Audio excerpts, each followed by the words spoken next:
Fall program starring Jack Benny with Mary Livingston and Phil Harris and his orchestra. The orchestra opens the program with Bojangles of Harlem from the picture Swing Time.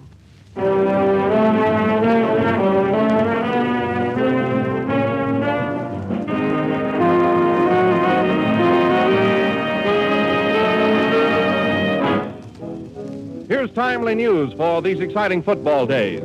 The weekly American high school magazine called Scholastic recently asked 274 high school coaches to list the foods they recommend for football squads in training. Here are the results.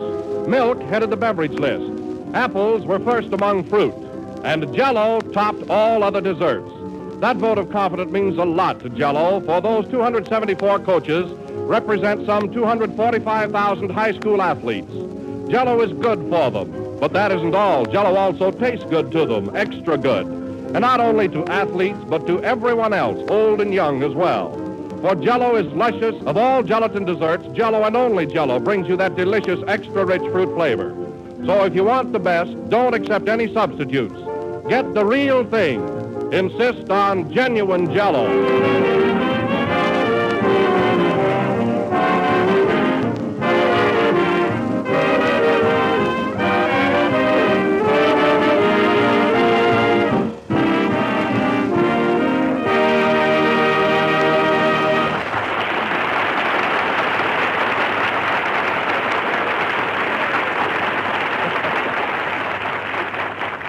And now, ladies and gentlemen, we bring you the star of two Paramount pictures, Jack Benny.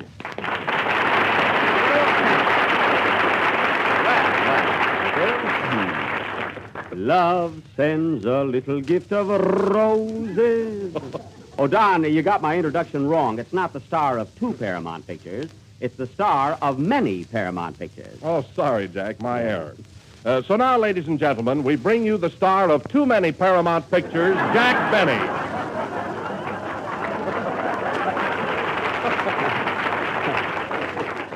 That's better. Oh, say, Don, come here a minute. You know, I heard, now, this may be a surprise to you, but I heard quite a bit of unfavorable criticism about last Sunday's program. You know, some people seem to think that when I mentioned my performance in my new picture, The Big Broadcast, I was just a little bit too egotistical. Oh, did they notice it, too? Well, I was only trying to be fair, that's all. You know, if I was bad, I'd be the first one to admit it. I imagine. And you know, Don, just to check on it, I went to the Paramount Theater every night this past week to see the picture. Oh, that must have been fun. Yeah. And let me tell you something. The picture is doing such good business, they're holding it over. Oh, that's great. Now you'll have some place to go next week. Yeah. But, Jack, wasn't it pretty tiresome seeing the same show day in and day out? Well, yes, Don. I must admit that after the third day, that newsreel got pretty monotonous. I began to anticipate what was coming.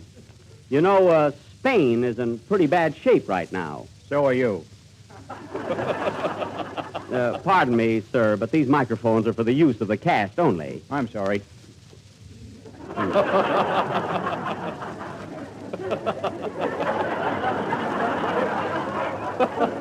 See, the way people walk around here. Where were we, Don? At the Paramount. Oh, yes. Is the feature on yet? I mean, I guess we've said enough about the picture. Jack, I meant to ask you, did you hear any comment on the Anthony Adverse play that you did last Sunday? Well, yes, and incidentally, Sam Harris, the New York producer, heard the program and offered me $3,000 a week to play Anthony Adverse on the stage. $3,000 a week? Yes, and, Don, be careful. You know how fast these things get around. You know? I understand, Jack. I won't breathe it to a soul. Oh, you don't have to go that far, Don. You can tell a few friends. Okay. Yeah. Hello, Jack. What are you bragging about this week? Oh, nothing. I was just telling Don about Sam Harris, the New York producer.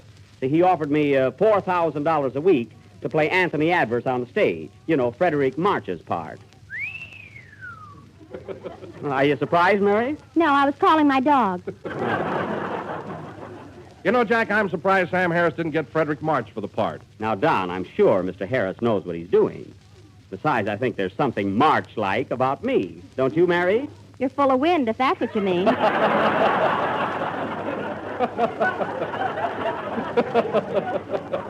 didn't mean the month of March, Miss Livingston. Anyway, I don't know what to do about the offer. Do you think you'll take it, Jack? Oh, I don't know. Say, $5,000 a week is quite attractive, you know. Gee, I can hardly believe it. Neither do I. Well, it's the truth. And by the way, Mary, remember, keep it strictly confidential, you know? Don't worry, Jack. I'll tell everybody. Thanks, kid. Showing off because Loretta Young is sitting in the audience. Oh, I forgot to tell you, Don, Sam Harris... Let's give Loretta a nice hand for all her work in the picture. You know, Don, Sam Harris wired me to select my own leading lady out here in Hollywood. Nice gesture on his part. Yeah, it surely was. See, I don't know who to pick out. I have so many favorites. Mary, who's your favorite movie star? Cary Grant. Fine. I'll look nice playing opposite Cary Grant. I mean, your favorite leading lady. Oh, I don't know. I like Universal. Universal, a movie star? Yeah, she works at Metro. That's Una Merkel. Oh. Universal. Say, she wouldn't be bad, you know? Love sends a little gift of candy. Hello, Jack. Oh, hello, Kenny. Tell him, Don. Kenny, did you hear about the swell proposition Jack had? No, what was it? Oh, nothing, Kenny. Sam Harris just offered me $7,000 a week to play Anthony Adverse. 7,000. What happened to 6?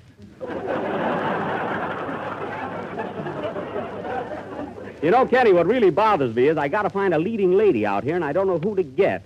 Who's your favorite movie star? Tallulah Bank Night.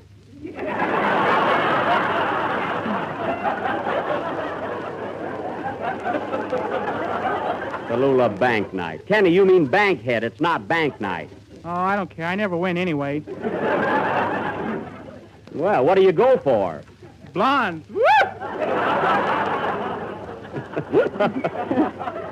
Why, Kenny, I'm surprised at you. That's all right. He never wins anyway. Listen, Kenny, I told you about my offer from Harris in strict confidence, so, you know what I mean. Keep it under your hat, huh? Gee, I never wear one. No, you never wear one. You ever hear of anybody wearing two? I did. Who? Amos and Andy. Well, that was my fault. Amos and Andy. Who's he? Who's he? That's Amos and Andy. They're on the radio. Oh, I thought I was. You know, Jack, that Kenny gets dopier every day. Oh, he does not. He does, too. He does not. Don't listen to him, Mary. Why, Kenny, what's the matter with you? I was sticking up for you. You were not. I was, too. Don't listen to him, Kenny. Oh, for heaven's sake. Play, Phil. I will not. You will, too. All right. It's the craziest mob I ever saw. You will not. You will, too. You will not. You will, too.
That was I Will Not, South Sea Island Magic, played by Phil Harris and his Aristocrats of Melody.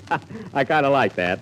I certainly think of some cute names for your orchestra, don't I, Phil? Yeah, but you're cute anyway. I think so. You should see me when I'm shaved.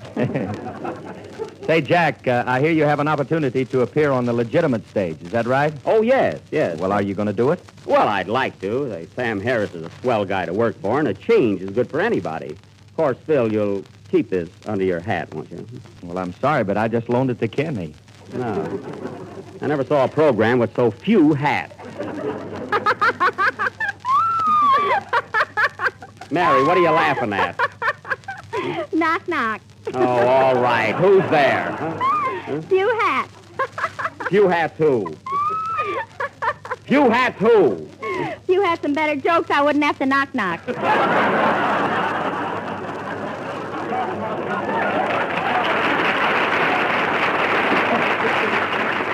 Now, isn't that silly?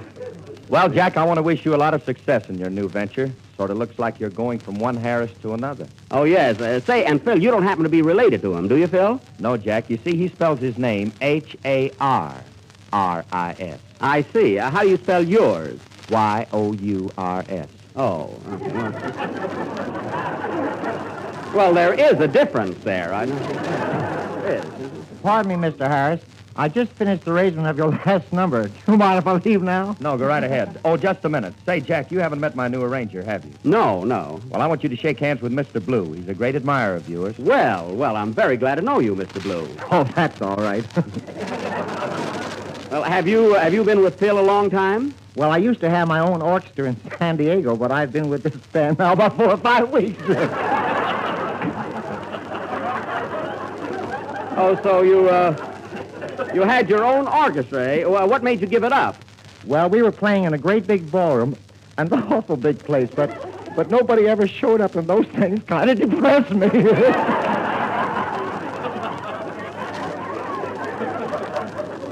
Well, that's too bad. And now you're an arranger. Are you from California? No, I'm a Texas arranger. Very good, very good. Well, Mr. Blue, you know, I'm quite a musician myself. I'm a violinist. Oh, a fiddler, eh? Well, yes. In fact, the violin was really my first love. You don't say. Oh, yes. Boy, were you jilted. Quiet. Well, I'm very glad to have met you, Mr. Blue. It's been a great pleasure, and I hope you'll be on this program for a long time. Thanks. I hope you will, too.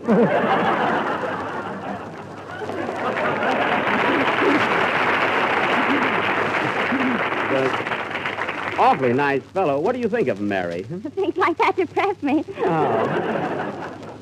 Hey.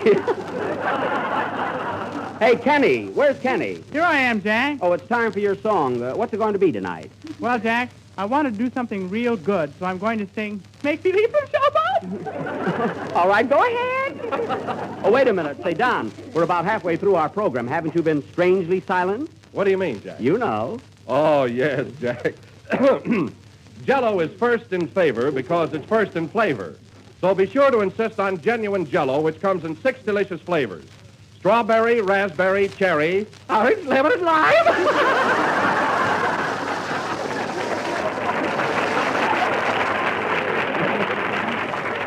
You know, we should have been vaccinated before Mr. Blue came in. Sing, Kenny, sing.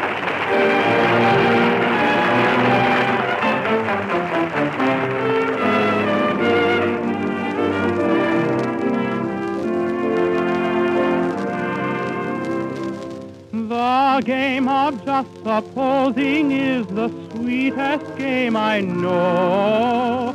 Our dreams are more romantic than the world we see. And if the things we dream about don't happen to be so, that's just an unimportant technicality. We could make believe I love you, only make believe that you love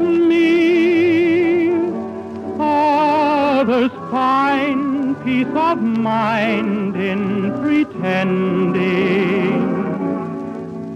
Couldn't you, couldn't I, couldn't we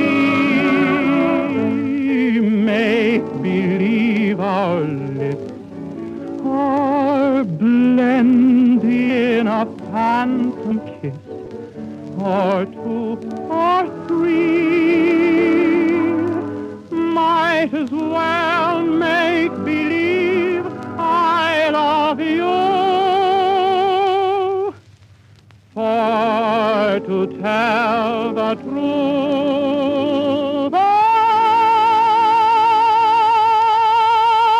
I do.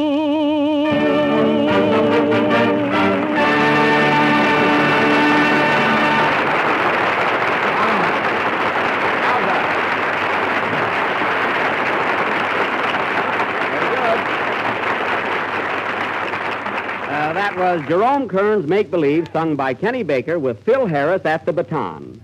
And it really was thrilling. Jack, that's swell. Thanks a lot. Phil, I meant that for Kenny. Oh. Thanks, Jack. Well, it was really swell, Kenny. It was great. It was so clear, and I don't know, your voice seemed to be so high tonight. You just noticed it because my salary's so low. Well, Kenny, next week sing Asleep in the Deep, and you won't notice it. I'm going to wait for that laugh. I think it's awfully good.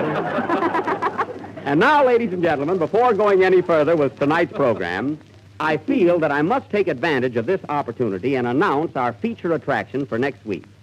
I'm sure that all of you have heard of Shakespeare, and most of you are familiar with his works, especially Romeo and Juliet. Well, that's what we're going to present for your entertainment next Sunday night, our version of Romeo and Juliet. See, a double feature. Yes. Bank night, too. And I wanted to keep this a surprise, but we put so much time and thought into it that I simply cannot restrain myself any longer. Are you glad? Hooray! Thank you, ladies and gentlemen. Don't forget, Romeo and Juliet, the greatest romance of all time. A story as tender as a rosebud. As thrilling as love's young dream. As touching as a letter from home. As tempting as a dish of Jell-O. As strong as the Rock of Gibraltar. And slow as molasses. Quiet. We'll speed it up. And now, ladies and gentlemen, we will present tonight a preview of some of the highlights from this immortal classic, which we are going to offer next week. Romeo and Juliet.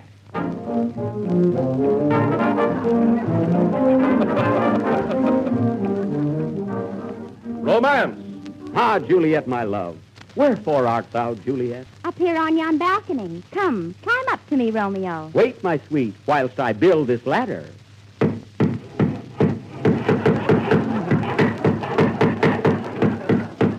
Suspense.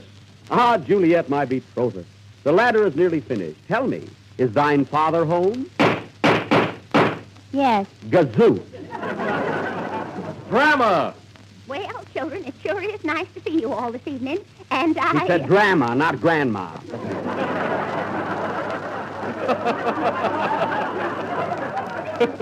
Oh, nurse.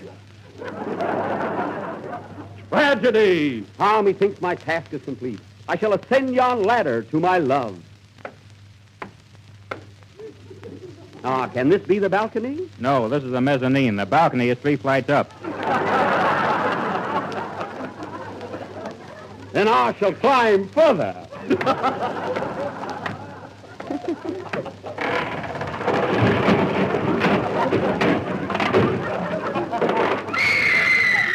Romeo, art thou hurt? Art thou hurt, Romeo? Was Romeo hurt? Will he recover? Can the ladder be fixed? Don't tell him, Don. Make him listen.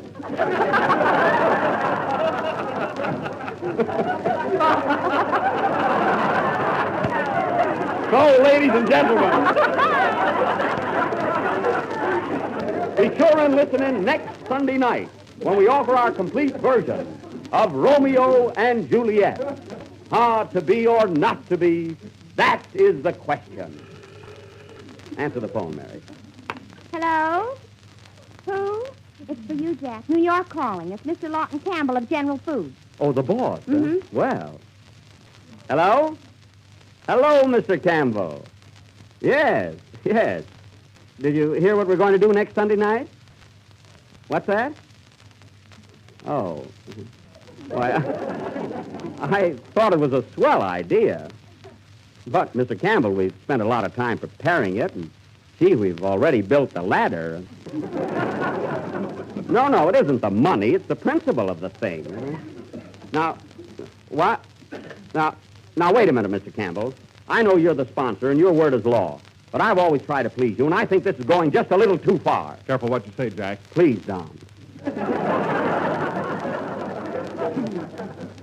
Now, listen, Mr. Campbell. I don't want to argue about this thing, but I've been in show business a good many years, and I think I know the pulse of the public. Watch your blood pressure, Jack. Oh, yeah? Well, let me tell you something. I've already announced Romeo and Juliet, and we're going to do it. Gee, I'm scared. Okay, Mr. Campbell, okay. I don't care if this is my last program. Yeah, I realize what this means. But whether you like it or not, Romeo and Juliet is going on next Sunday night. Goodbye. How do you like that? What do you... Gee, that burns me up. These don'ts, this heat, this jungle. That was last week. Oh, yeah. This thing has got me all upset. Jack, weren't you just a little bit too hasty? Well, who wouldn't be? You work and slave and try to do something high class, and what does it get you? Oh, what are you all standing around there like a bunch of dummies? Oh, take it easy, Jack. Oh, take it easy, huh? You get for trying to do something new and different. Now, if I were you, Jack... You stay out of this.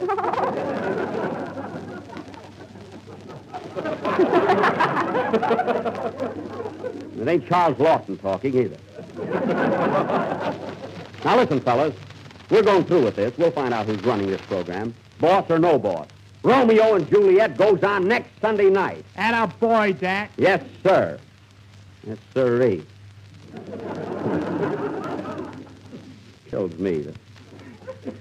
Say, Don. Yes, Jack. Do you think there are enough people familiar with the story of this? Why, certainly, Jack. Every school child knows it.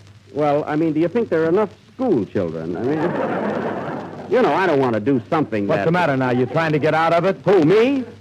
No, but you have to be careful about Romeo and Juliet. It's a little risque, you know. I have to watch out for the kiddies. Also your job. Yeah. Oh, it isn't that. I just don't believe in dashing into things blindly. And then, I don't know, Romeo and Juliet isn't topical. Why, it is, too, Jack. The picture's out and everybody is talking about it. That's what I mean. It's too topical. I don't... Now, listen, fellas, maybe we ought to postpone Romeo and Juliet. You know, we can always do it. Give me the phone, Mary. Here it is. Oops. You're a little shaky there, Jack. No, I'm all right. Operator, give me long distance, please. Yeah. Say, you know what I think, Don? If we... long distance? I want to get New York City, Ashland, 8400. Yes, and hurry, please. Say, kid, you can all go home if you want to. I mean, there's no use hanging around here. There's nothing else to do. Jack. I'll see you later. Good night. Good night, fellas. So long. Hurry that up, operator. Bum, bum, bum, dee, dum, bum. Da-dum, da-ding, dum. Bum. Hello? Oh, I thought I heard someone.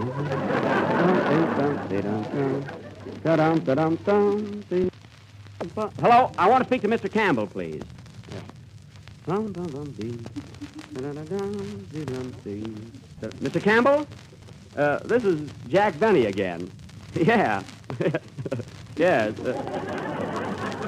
Say, when we were talking before, you know, when I was kidding about next week's program, well, this is awfully funny. I'll bet, Mr. Campbell, I bet you really thought we were going to do Romeo and Juliet. You did? That's one on you.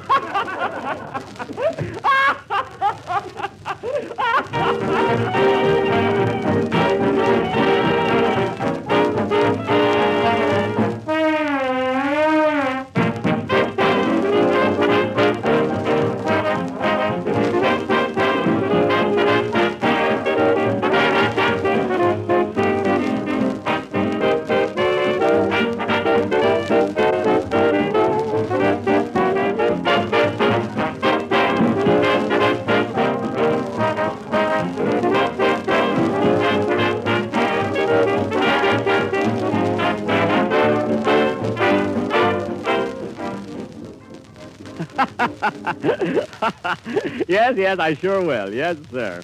Well, look, Mr. Campbell, what would you suggest we do next Sunday night? Oh, a fellow as clever as you must have some idea. Hmm?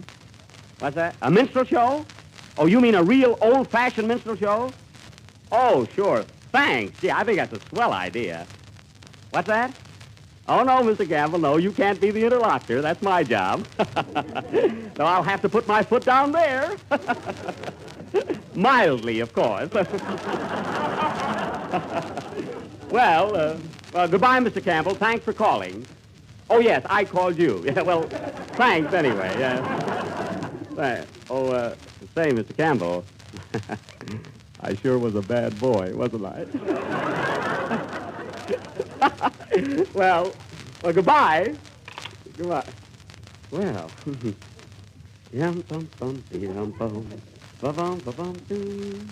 Oh, Jack.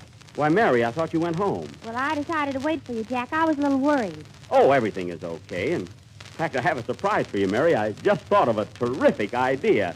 You know what I think we ought to do next Sunday night? What? A minstrel show. A real old-fashioned minstrel show. Gee, that's swell. Do you think Mr. Campbell let you do it? Oh, I think so. He's a regular guy. They say if he tried to stop me from doing that, I'd really blow up. Jack, what made you think of a minstrel show?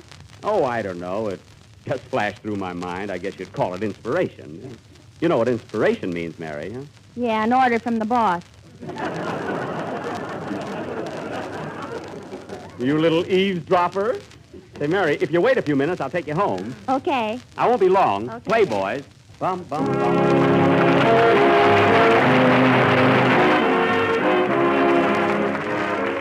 Extra good news. The makers of Jell-O have discovered a way to give you rich, luscious chocolate pudding far more easily and far more economically than ever before. With the new Jell-O chocolate pudding powder, you can make real old-fashioned pudding, smooth, creamy, and chocolatey, just like the ones Grandmother used to make back in the good old days. Now you can have them again, and this is all you have to do. Just combine the contents of a package of Jell-O chocolate pudding with some milk in the top of your double boiler, letting it cook until it becomes smooth and thick. When the mixture has cooled, serve it in sherbet glasses. You'll have enough for 6 helpings, and that means 6 happy people. Jell-O chocolate pudding is so simple, so inexpensive, and so downright delicious that you mustn't delay trying it. Ask your grocer for Jell-O chocolate pudding, and if he hasn't put it in stock yet, be sure he orders it for you. Remember the name, Jell-O chocolate pudding.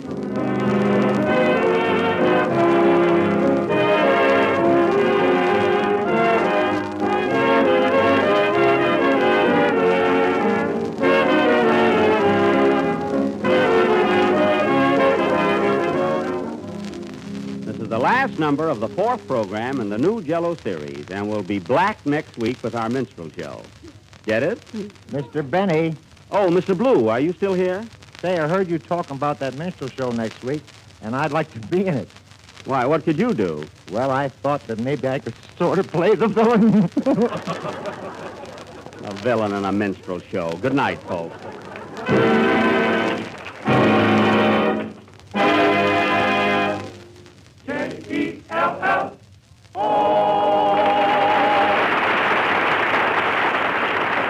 The tune of Fine Romance by Jerome Kern is from Swing Time. This program originated in the NBC studios in Hollywood. This is the Red Network of the National Broadcasting Company.